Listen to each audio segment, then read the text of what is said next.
Okay મિત્રો, તો આપણે ઝાલમરની બાજુ ચીમટગઢ ગામની અંદર આપણે અત્યારે ઊભા છે દિયોદર તાલુકાના, બરાબર છે. ત્યાં આપણે ખેડૂતની ખેતરની અંદર આપણે ઊભા છીએ. તો આપણે મગફળીની અંદર એમને પ્રોડક્ટ્સ વપરાઈ હતી જે ઇન્ડિયા ગ્રોની, બરાબર. તો એની અંદર કઈ રીતના રિઝલ્ટ છે એ આપણે ખેડૂતના જ મુખેથી સાંભળીએ. તો કાકા, તમારું નામ શું? સુથાર પારમલભાઈ મેવાભાઈ. સુથાર પારમલભાઈ મેવાભાઈ, અને તમારું ગામનું? તાલુકો કાંકરેજ, જિલ્લો બનાસકાંઠા. ઓકે.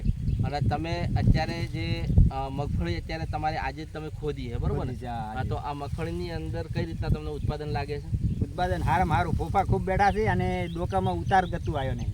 બરોબર. એટલે ઉતરી જતી હતી, ઉતરી નહીં નથી. ડોકા ખંડક થઈ જતા હતા ને, હા, એ બધા ડોકા સક્સેસ થઈ ગયા. કોણ? બરોબર.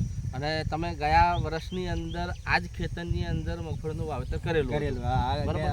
તો એની અંદર કેટલા કટાનું વાવેતર? આમાં 4 કટા વાયા હતા.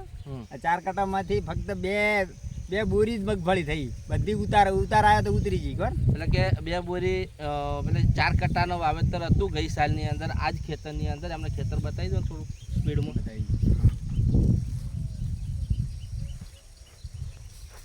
ઓકે. તો આ ખેતર 2 વીઘા જેવું ખેતર છે અને આની અંદર 4 કટાનું ગઈ સાલ વાવેતર હતું ને એની અંદર એમને જે મગફળી ખેડૂતનું કેવું એવું છે કે મગફળી ઉતરી ગઈ હતી, એટલે કે સુકાઈ ગઈ હતી, બરાબર. એટલે એની અંદર છોડ રહ્યા નતા, ખાલી 2 બોરી જ થઈ હતી. આવું તમે કહો છો, 2 બોરી, બરાબર. અને આ સાલની અંદર તમે કેટલું વાવેતર કર્યું? ખાલી 2 કટા જ વાવેતર કર્યું છે. આ સાલની અંદર 2 કટાનું વાવેતર છે. અને તમને અંદાજ કેટલો છે કે આ મગફળી નીકળી કેટલી બોરી? અંદાજે 20 બોરી મગફળી નીકળશે. 20 બોરી મગફળી અમને નીકળવાનો પૂરેપૂરો અંદાજ છે. અમને બી લાગી રહ્યું છે કે 20 બોરી અને એક ડોકો ખંડક નથી થયો. બરાબર. બરાબર. તો આજે તમે જોઈ શકો છો કે ગયા વર્ષની અંદર એમને યુરિયા, ડીએપી અને આ બધું વાપર્યું હતું. આજે સાથે સાથે આપણી જે ઇન્ડિયા ગ્રોની પ્રોડક્ટ છે એની અંદર ઓનલી ફોર ખાલી અમને એકલું ભૂવસ્ત્ર જ વાપર્યું છે. ભૂવસ્ત્ર જ વાપર્યું ને? એક જ વાપર્યું. બરાબર. જે દાણેદાર ભૂવસ્ત્ર છે, આ ભૂવસ્ત્ર વાપર્યું છે. અને ભૂવસ્ત્રના લીધે અહીંયા તમે જોઈ શકો છો કે મગફળીની અંદર એકદમ દાણા બહુ ભરાવદાર છે. અહીંયા એવું નથી કે આપણે સારા જ ડોકા લીધા છે, બરાબર. અહીંયા હું તમને એટલા ભરાઈ ગયેલા છે, લોકો તૂટતો બી નથી. અને ઘણા બધા એવા છે કે 3 દાણા બી થયા છે. અહીંયા એવું નથી કે અમે સારા જે છોડ છે એ જ લીધા છે. તમે અહીંયા મગફળી ઉખાડેલી જ પડી છે, કોઈ પણ છોડ જોઈ શકો છો. જબરદસ્ત આનું રિઝલ્ટ છે, બરાબર.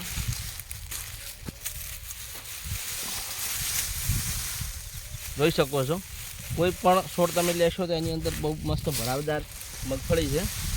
બરાબર છે. બધી જુઓ છે, બધી જોઈ લો, આ જોઈ લો, બહુ સારી છે. એટલે તો સારી મગફળીનું ઉત્પાદન ખેડૂતને છે, બરાબર. તો હવે આપણે ખેડૂતના જ મુખેથી સાંભળીએ.